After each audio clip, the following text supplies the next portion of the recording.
Assalamualaikum warahmatullahi wabarakatuh. Halo semuanya. Dalam kesempatan kali ini saya akan sharing terkait handbook bangun rumah.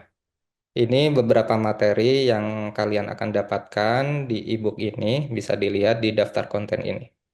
Sebelumnya, perkenalkan nama saya Hikmatiar Abdul Aziz, seorang arsitek dan urban designer yang tinggal di Yogyakarta. Saya prinsipal arsitek dari studio saya yang bergerak di bidang arsitektur dan perancangan kawasan. Kami mengerjakan proyek-proyek residensial, komersial, dan sebagainya. Mungkin kalau teman-teman ingin terhubung bisa menghubungi saya melalui beberapa media sosial berikut. Untuk bagian pertama, sebelum bertemu dengan arsitek. Jadi, berdasarkan pengalaman saya beberapa tahun terakhir, calon-calon klien ini tidak tahu harus memulai dari mana dan apa yang harus mereka siapkan sebelum meng-hire atau konsultasi dengan arsitek. Nah, biasanya eh, arsitek memerlukan beberapa informasi sebelum mereka memulai proses desain. Nah, di sini ada checklist bahan konsultasi dengan arsitek. Yang pertama, luas tanah dan foto lahan. Jadi, sebaiknya sebelum berkonsultasi dengan arsitek, teman-teman mendokumentasikan kondisi lahan yang ingin dibangun seperti itu. Jadi, bagaimana kondisinya saat ini, untuk lingkungan sekitar seperti apa, dan ukuran tanahnya. Jadi, seperti lebar depan, panjang ke belakangnya berapa, dan luas tanahnya berapa. Nah, karena itu yang akan menjadi dasar perancangan seperti itu. Kemudian rencana luas bangunan. Nah, ini sebenarnya untuk rencana luas bangunan tidak harus disampaikan di awal karena nanti arsitek bisa jadi memberikan masukan berapa rencana luas bangunan yang ideal untuk lahan kamu seperti itu. Tapi kalau teman-teman sudah ada gambaran, itu boleh disampaikan karena itu berkaitan dengan budget pembangunan. Nah, untuk yang poin ketiga terkait budget pembangunan ini sangat penting disampaikan sebelum proses desain dimulai. Jadi budget ini mempengaruhi seberapa luas bangunan yang bisa dibangun nantinya. Jadi misalnya teman-teman punya budget, disampaikan budget kami sekian ratus juta atau misalnya budget saya sekian miliar. Nah, itu perlu disampaikan di awal. Supaya apa? Supaya desain nanti yang dibuat tidak melebihi budget awal yang sudah disiapkan. Seperti itu. Jadi misalnya budgetnya 800 juta, katakanlah seperti itu, karena tidak tersampaikan dengan baik, alhasil desainnya memerlukan budget 1,5 M. Nah, seperti itu. Jadi memang perlu disampaikan di awal budgetnya berapa untuk pembangunan. Kemudian daftar kebutuhan ruang. Nah, jadi kita perlu berdiskusi dengan pasangan atau keluarga ya. Kira-kira ruang-ruang apa saja yang diperlukan untuk rumah ini. Misalnya di dalam rumah ini kita memerlukan satu kamar tidur utama dan dua kamar tidur anak. Nah, itu. Jadi itu perlu disampaikan. Oh, ternyata kita juga butuh kamar tidur tamu, misalnya karena sering keluarga yang mampir ke rumah dan menginap. Jadi butuh kamar tidur tambahan. Atau misalnya karena bekerja dari rumah, butuh ruang kerja tersendiri. Nah, itu daftar kebutuhan ruang itu perlu didiskusikan dahulu bersama pasangan atau keluarga sehingga kita ketemu list kebutuhan ruang yang harus diakomodasi dan itu nanti akan disampaikan ke arsitek seperti itu. Kemudian harapan dan referensi desain. Nah, jadi misalnya teman-teman sudah ada gambaran, oh sebelumnya pernah searching-searching atau pernah menemukan desain yang sepertinya cocok sekali untuk selera teman-teman. Nah, itu bisa di-share ke arsitek supaya arsitek juga ada gambaran, oh seperti ini yang diinginkan. Tapi itu tidak wajib. Jadi ketika tidak ada referensi pun tidak masalah. Jadi harapannya disampaikan. Harapannya, oh mau yang minimalis dan segala macam. Nah itu disampaikan saja. Nanti arsitek akan memberikan beberapa gambaran atau referensi terkait harapan teman-teman supaya frekuensi antara klien dan arsitek itu nyambung seperti itu. Dan mungkin barangkali ada informasi-informasi lainnya yang ingin disampaikan, itu sebaiknya disampaikan di awal, seperti ada request khusus atau hal-hal lain. Nah, itu bisa disampaikan di awal supaya arsitek memahami kebutuhan dan keinginan kliennya seperti itu. Ketika teman-teman sedang berada di tahap mencari lahan, sebenarnya ada beberapa metode ya, tapi di sini saya akan menyampaikan salah satu contoh metode memilih lahan ya, dengan cara komparasi atau membandingkan beberapa calon lahan. Biasanya ada 2 atau 3 calon lahan, dan kita memutuskan berdasarkan perhitungan nilai dari masing-masing variabel atau faktor yang dirasa penting untuk kehidupan kita. Contohnya seperti ini.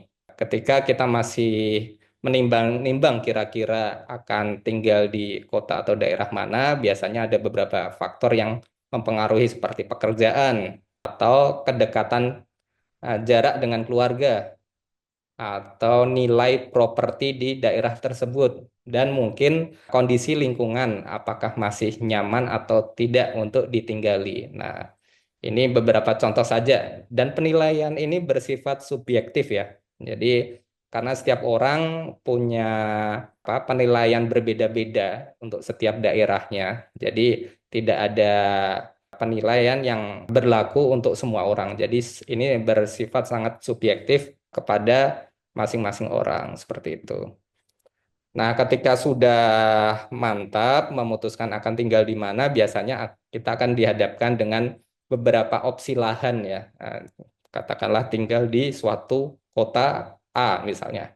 Nah, di kota A ini ada beberapa lahan yang menurut kita cocok untuk dibangun rumah tinggal. Nah, biasanya kita nilai dari lokasi ya, lokasinya strategis atau tidak, kemudian apakah di lahan tersebut ada fasilitas pendidikan, fasilitas kesehatan, dan seterusnya. Dan kemudian misalnya faktor lingkungan ya, apakah kondisi lingkungannya masih asri atau misalnya, oh tetangganya juga nyaman seperti itu. Dan tentu saja faktor harga ya, jadi harga lahan itu juga sangat mempengaruhi keputusan kita dalam membeli. Dan lagi-lagi penilaian ini bersifat subjektif, tergantung preferensi masing-masing orang. Nah, ketika kita sudah membeli lahan, tentu lahan ini idealnya dibangun berapa meter persegi seperti itu. Nah, katakanlah contoh kasus di sini adalah sebuah lahan, misalnya lahan kafling, entah itu di perumahan atau di komplek misalnya, dengan lebar depan itu 6 meter dan panjang ke belakang 15 meter, sehingga luas lahan ini ada 90 meter. Nah, biasanya di setiap daerah itu ada aturan tersendiri ya. Jadi jumlah maksimal luas bangunan yang bisa didirikan. Nah, biasanya itu 50-60% dari total luas lahan. Nah, katakanlah kita membangun 60 meter persegi. Jadi disisakan 30-40% lahan untuk ruang terbuka. Supaya apa? Ada area resapan air dan kita juga punya kualitas hidup yang lebih baik juga di rumah kita seperti itu. Tapi pertanyaannya, apakah 60 meter persegi ini bisa mengakomodir seluruh kebutuhan kita? Nah, itu bisa diantisipasi dengan membangun rumah secara vertikal atau 2 lantai atau 3 lantai. Nah, menyesuaikan dengan kebutuhan. Katakanlah kita membangun 2 lantai, di lantai 1 itu luasnya 60 meter persegi, dan di lantai 2 60 meter persegi. Sehingga luas bangunan yang kita miliki itu 120 meter persegi. Nah, ketika sudah ada gambaran luas bangunan tadi, yang sebenarnya itu jadi tugas arsitek ya untuk merancang luas bangunan tadi, itu didasari oleh daftar kebutuhan ruang ini. Jadi, teman-teman bisa menyampaikan ada ruang apa saja yang harus ada di dalam rumah seperti itu. Katakanlah kamar tidur utama, kemudian kamar tidur anak. Nah, itu disampaikan ada berapa jumlah kamar tidur yang ada di dalam rumah. Apakah 2 kamar tidur, 3 kamar tidur, dan seterusnya seperti itu. Kemudian disampaikan juga ketika ada kebutuhan ruang-ruang khusus seperti ruang kerja atau perpustakaan atau musola misalnya seperti itu. Itu disampaikan di awal seperti itu. Nah, kemudian kita mungkin bisa eh, membayangkan kira-kira kamar tidur itu lebih nyaman di lantai 1 atau lantai 2 karena setiap orang itu preferensinya berbeda-beda. Katakanlah, oh kamar tidur utama di lantai 1 aja karena mungkin semakin berumur kita juga akan kesulitan kalau naik turun tangga sehingga yang di lantai 2 itu kamar tidur anak misalnya. Atau bisa dibalik juga kamar tidur utama di lantai 2 nggak masalah karena kita pengen punya view yang menarik di atas. Kemudian untuk area-area yang lain seperti kamar mandi, ruang makan, dapur, ruang keluarga dan seterusnya itu bisa disampaikan kira-kira preferensinya lebih cocok di lantai 1 atau lantai 2. Nah, biasanya ini akan diasistensi oleh arsitek. Arsitek akan menganjurkan rekomendasi yang sesuai dengan karakter kliennya.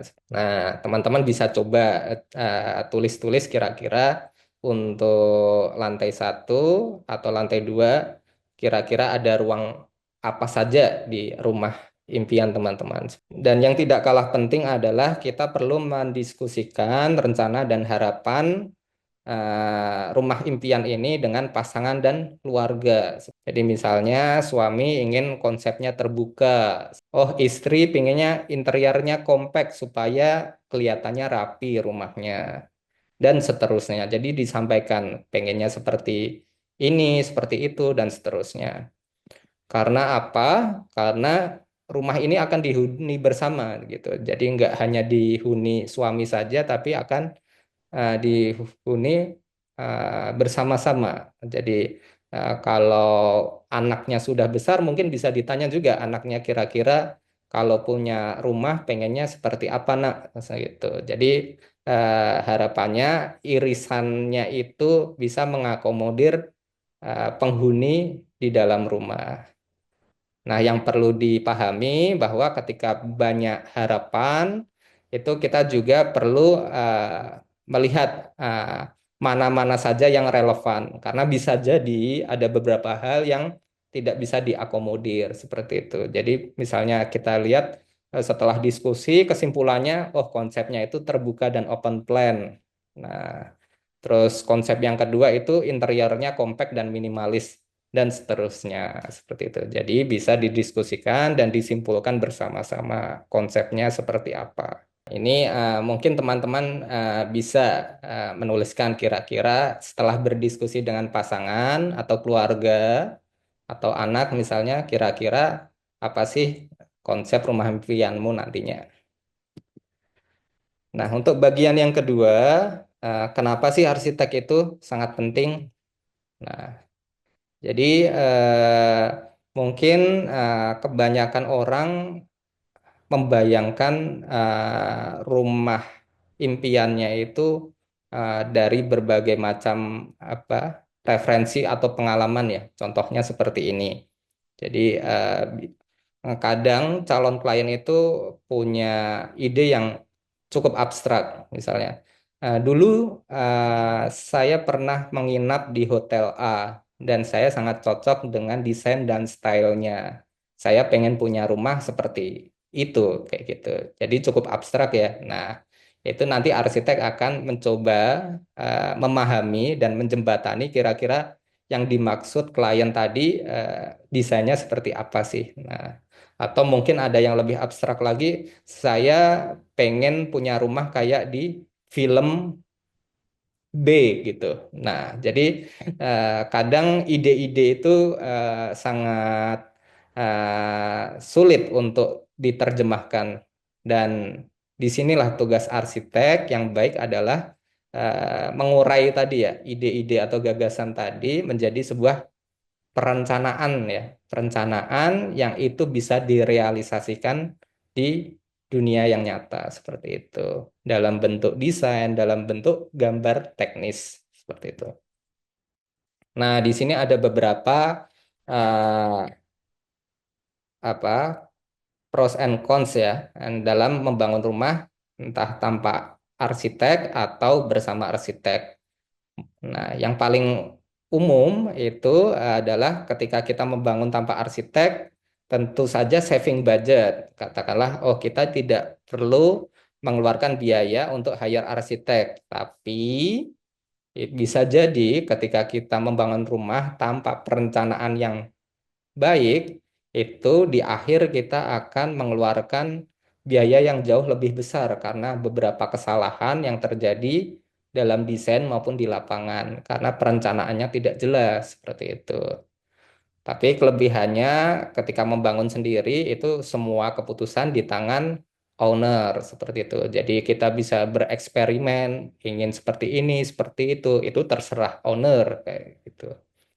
Tapi kekurangannya adalah bisa jadi hasilnya tidak sesuai harapan dan resikonya besar karena tidak direncanakan dan dihitung dengan baik dan benar.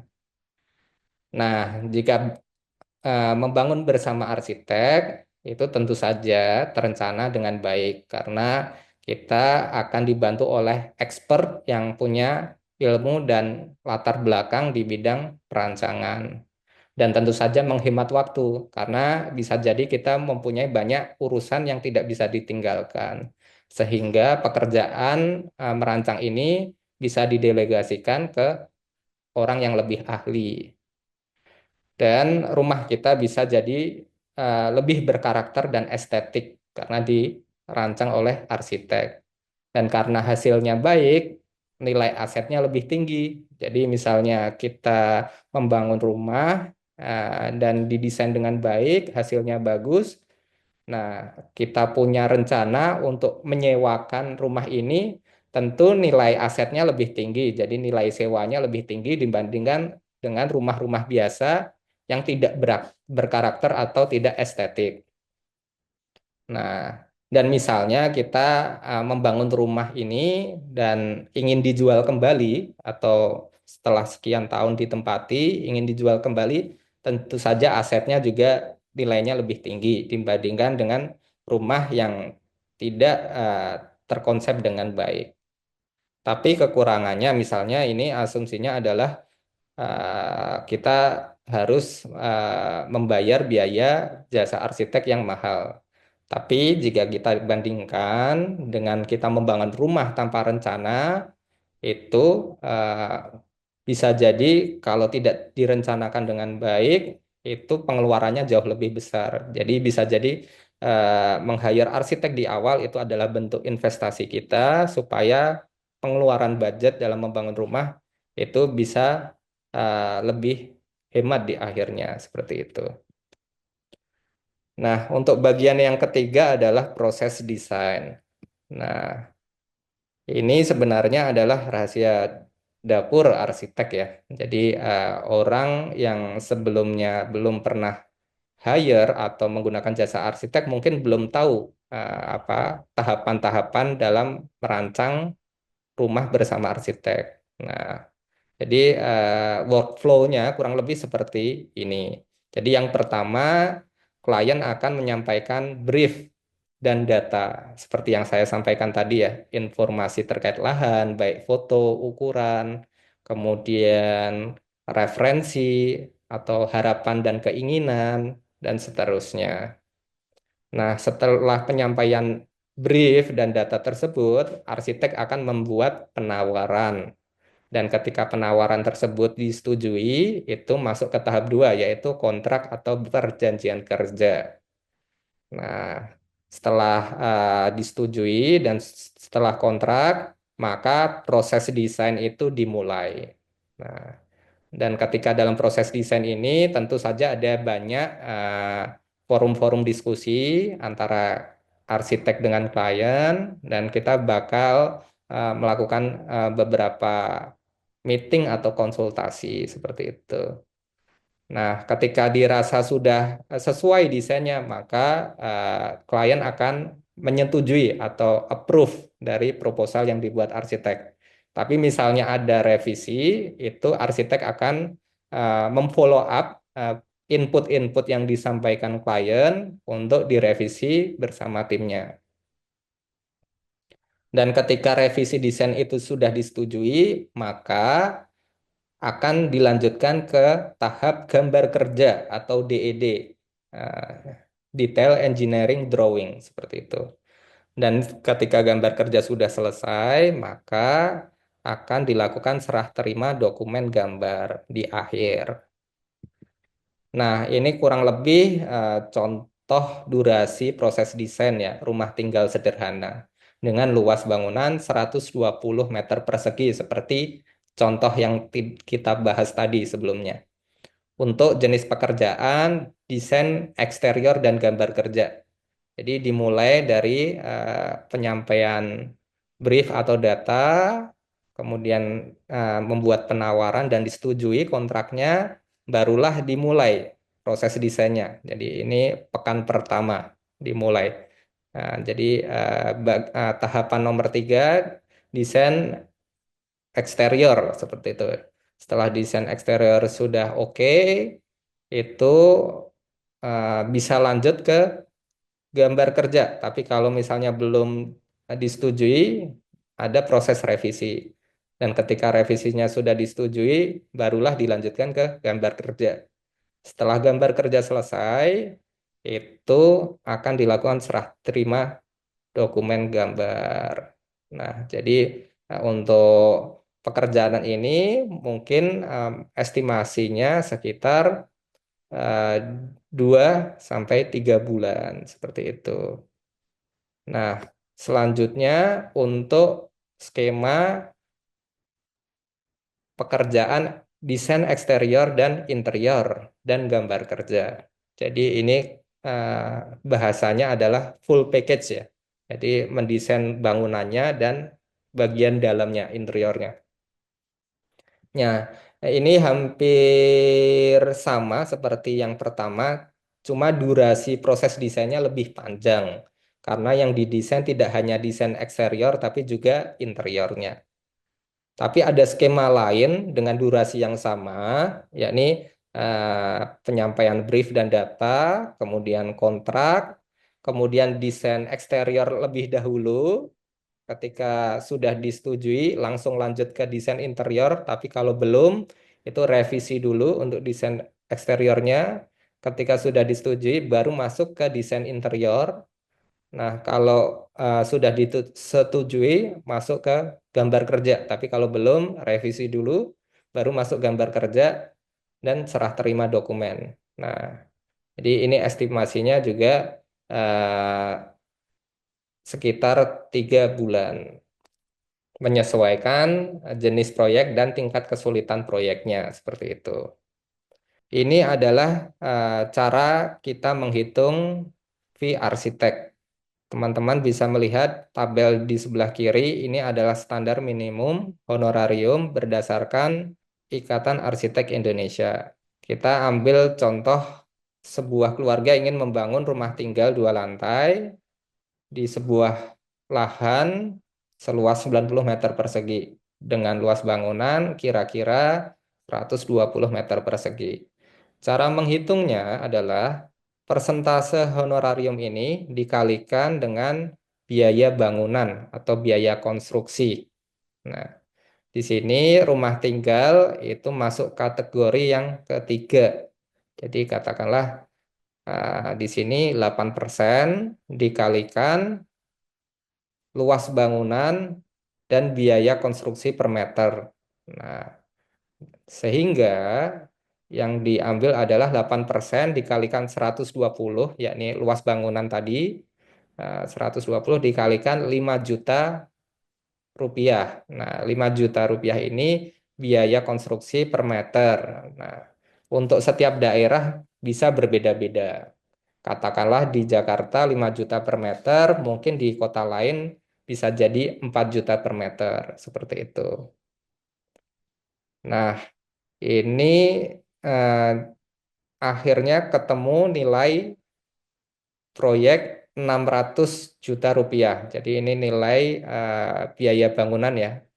120 meter persegi dikalikan 5 juta per meter.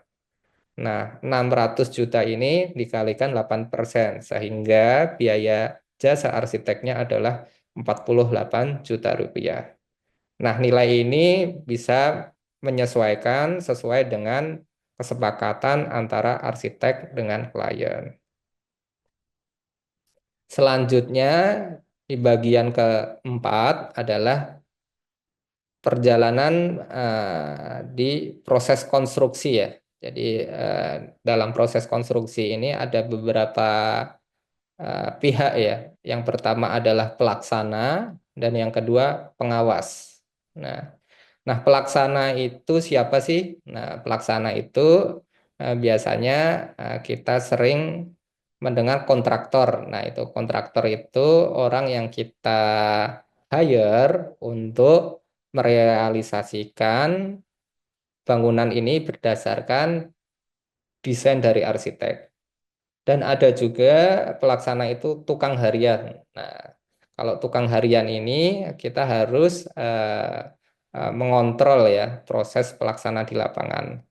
Atau vendor. Nah, vendor ini biasanya lingkupnya lebih kecil. Misalnya vendor interior atau vendor kitchen set atau vendor pintu dan kusen dan jendela. Nah, seperti itu. Nah, kalau pengawas, ini pengawas bisa dilakukan oleh owner langsung. Misalnya, owner ingin mengawasi proyeknya secara langsung. Atau misalnya owner tidak ada waktu karena ada pekerjaan yang tidak bisa ditinggalkan. Sehingga owner bisa hire arsitek untuk mengawasi supaya bangunannya itu bisa terbangun sesuai dengan desain yang sudah dibuat arsitek. Atau owner juga bisa hire supervisor independen eh, ketika dirasa proyeknya sangat besar lingkupnya. Misalnya proyek kantor yang eh, luas bangunannya sekian ribu atau puluhan ribu meter persegi seperti itu. Nah, idealnya tadi ya dalam proses pembangunan ini ada pelaksana dan pengawas. Supaya apa? Supaya bangunan yang dihasilkan itu baik dan sesuai dengan rencana yang sudah dibuat. Karena kalau tidak diawasi, biasanya ada beberapa perubahan yang menyebabkan hasil bangunan itu tidak sesuai dengan desain yang sudah dibuat.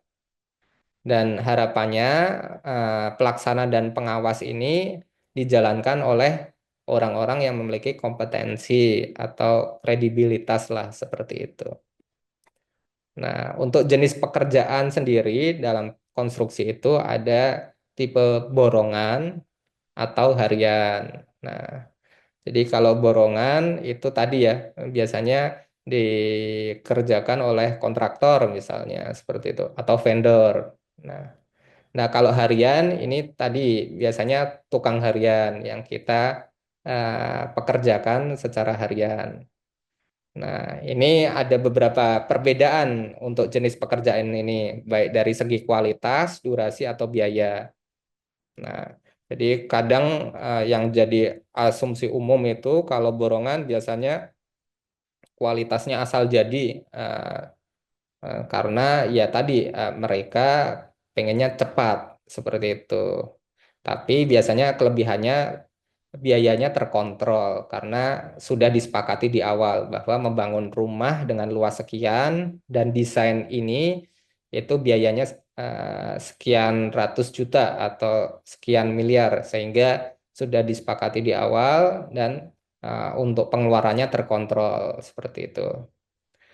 Nah, untuk pekerjaan harian, kualitasnya lebih rapi dengan catatan itu diawasi dengan baik dan benar. Nah, jadi kalau kita memilih pekerjaan yang harian, memilih tukang harian, itu bisa jadi pekerjaannya asal jadi kalau tidak diawasi seperti itu.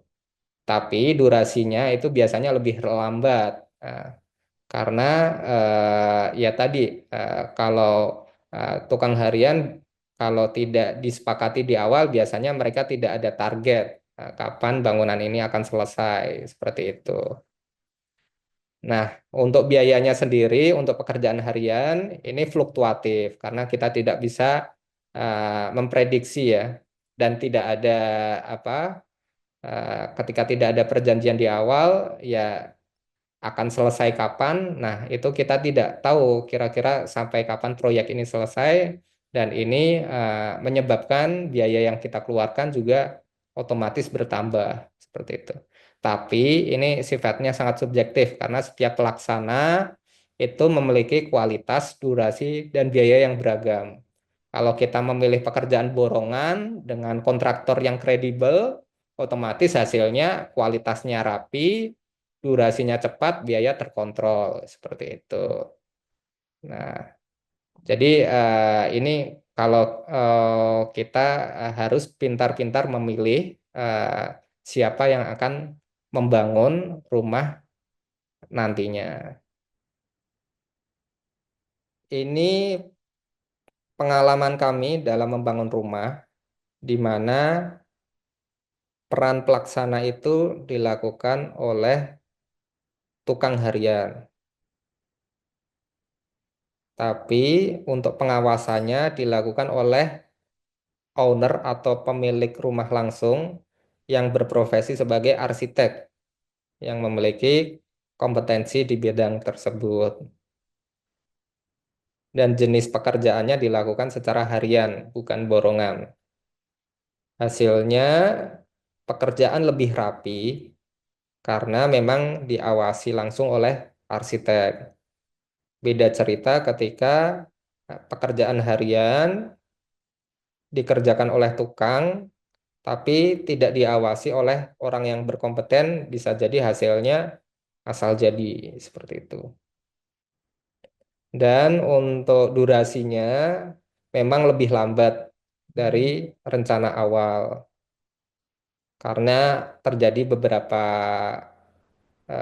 hal-hal yang menyebabkan proyek ini eh, berlangsung lebih lama. Contohnya misalnya cuaca yang kurang mendukung, ketersediaan budget, dan seterusnya. Nah, kemudian untuk biaya yang dikeluarkan karena proses pembangunannya lambat, itu jadinya fluktuatif, tidak bisa diprediksi, dan jadi mengeluarkan biaya yang lebih banyak daripada rencana awal.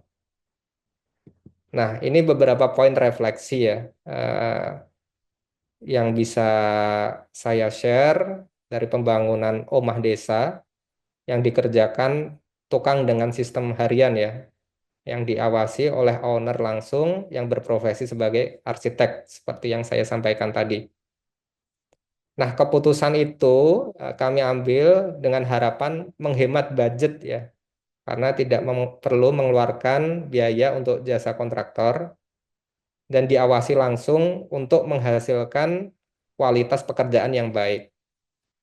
Tapi konsekuensi dari keputusan tersebut, pembangunannya tidak dapat diprediksi dan membuat anggarannya membengkak dari rencana awal. Nah, hasilnya sendiri relatif baik karena ada beberapa hal yang kurang juga, itu bisa diawasi langsung oleh owner yang memiliki kompetensi di bidang arsitektur, sehingga ketika ada temuan-temuan di lapangan yang perlu diperbaiki, itu langsung disampaikan untuk diperbaiki oleh tukang tadi sebagai pelaksana. Tapi proses ini menyita waktu, tenaga, dan pikiran ya, karena banyak sekali dinamika yang terjadi di lapangan. Jadi eh, idealnya itu tidak ada rangkap peran ya dalam pembangunan. Contohnya seperti ini. eh, eh, untuk pelaksana dan pengawas itu sebaiknya dilakukan oleh dua pihak yang berbeda supaya tidak terjadi konflik of interest. Misalnya yang membangun eh, pihak A, tapi kalau pengawasnya juga pihak A, itu nanti ketika ada kesalahan di lapangan, pihak A tidak menyampaikan ada kekurangan dan segala macamnya, karena kalau dilakukan perbaikan terus-menerus, tentu saja pihak A sebagai pelaksana akan mengalami kerugian seperti itu. Tapi tidak semua kontraktor seperti itu. Kalau kontraktornya baik, tentu saja akan menyampaikan segala kekurangan yang terjadi di lapangan. Jadi, peran pelaksana dan pengawas ini sebaiknya dijalankan oleh pihak yang berbeda supaya proses check and balance-nya berjalan. Nah, misalnya peran pelaksana dan pengawas ini eh, satu pihak saja supaya praktis itu boleh-boleh saja, tapi pilihlah yang memiliki riwayat dan reputasi yang baik. Nah, ini yang poin terakhir ini adalah yang paling penting, bahwa kita sebagai owner atau orang yang membangun rumah perlu menyadari bahwa masalah di dalam sebuah proyek itu suatu keniscayaan, ibaratnya pasti terjadi gitu. Jadi seluruh pihak harus fokus pada solusinya seperti apa, baik pelaksana, pengawas, dan owner seperti itu. Teman-teman bisa mengikuti perjalanan kami dalam membangun rumah dengan follow akun Instagram kami di Instagram @umahdesa. Bagian selanjutnya adalah rumah tumbuh. Rumah tumbuh itu secara prinsip adalah rumah yang didesain secara komprehensif, tapi dibangunnya secara bertahap. Artinya apa? Rumah dibagi menjadi beberapa fase dalam pembangunannya. Jadi misalnya fase satu itu kebutuhan dasar. Jadi misalnya kamar tidur utama, kamar tidur anak, ruang keluarga, ruang makan, dapur, dan ruangan-ruangan yang inti lainnya seperti itu.